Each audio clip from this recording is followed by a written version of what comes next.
If you're worried about your bone health weakening over time, here are 5 exercises that you can do from home with no equipment whatsoever, which can help to improve and strengthen your bones.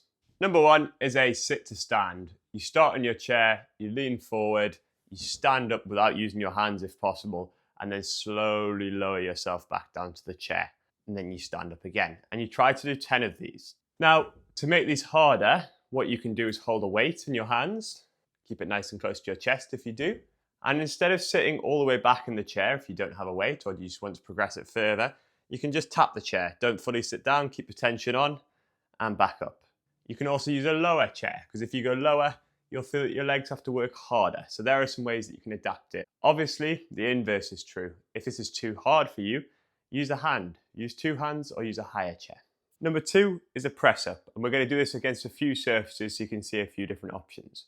Start with the wall. Hands out in front, a chest height.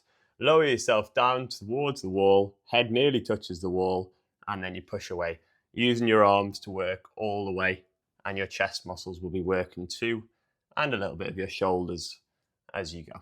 To make this harder, because this is often a bit too easy for people, what we want to do is use a lower surface. So you could use something like this, for example, where your hands are on the surface and you bend down and push up against a lower angle, which is going to put a lot more work into your arms.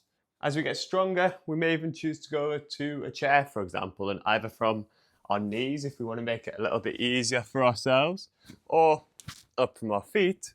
Again, we can provide that increase in challenge. The final step is to go down to the floor, and you can start from your knees if that's easier for you, and feet back, and again we're going down and pressing up, or we can go up from our toes and do a full press up like so. The next exercise, we're going to be lying on our front, is a back extension, and this is to work the muscles either side of the spine. The head stays down, the arms are at 90 degrees by our side, our hips stay on the floor, and then we use our back muscles to lift us up and come back down. My elbows raise up, and I'm looking to squeeze between the shoulder blades and use the muscles either side of the spine to lift my chest, and I'm not straining my neck as I work through this exercise. If you feel any real pain in your back, please stop this exercise, but it's a good one to strengthen those back muscles, and you should feel that the work is being done either side of the spine. The 4th exercise I get you to try is a reverse lunge. This is where we start with our feet together. We've got one hand on something for support. I'm using this cabinet here. And all we're going to do is going to take a big step back with one foot. We're going to lower the knee on the back leg so that the hip, knee and ankle end at 90 degrees on both sides. We then push with the front leg to push our weight forward and bring the back leg forward again. Then we're going to see how many we can do. Can we step back and do another one? Push with the front leg.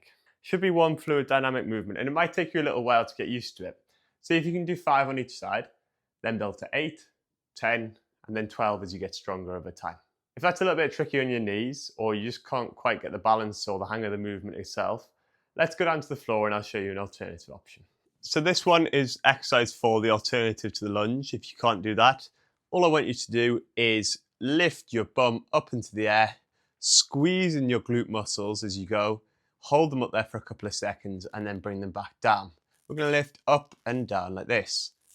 Now, to do this, we're having to work the glute muscles, which help with not only our balance, but also our pelvis strength, and also our low back muscles a little bit. We want to focus the attention on our glutes, which are our bum cheek muscles. In a few of those, you should notice that your bum's starting to feel like it's working quite hard. But to make this a little bit harder, one thing you can do is put one foot on the opposite knee, and now we're just lifting up with one leg at a time. This means that this leg is taking all the strain, and so that glute is having to work a little bit harder to lift you up. So you can do that on both legs, and that's a way we can progress that exercise. Exercise 5, last but not least, is going to be working our balance. What we want to do here is make sure we have a stable surface to hold on to if we need to for balance, and then lifting up one leg to test our balance on the standing leg. Now, why am I doing this one? When we have osteoporosis or our bone is just getting a bit weaker, it's important that we're able to balance, because that means that we're much less likely to have a fall. Yes, we want to strengthen our bones so that if we do have a fall, the chances of us actually seriously hurting ourselves are much lower.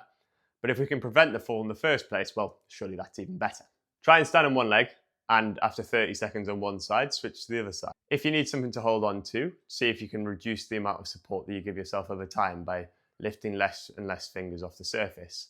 Once you've got to a point where you can hold quite comfortably like this, see if you can turn your head, as this will provide another challenge for you in terms of keeping you upright while altering your visual system. And again, if you can do that, the next step is to close your eyes, but just make sure you're aware of your surroundings when you do this one. Try and incorporate these into your routine, and if you can, progress the intensity of them as you become stronger. That will allow your bones to get even healthier and even stronger over time.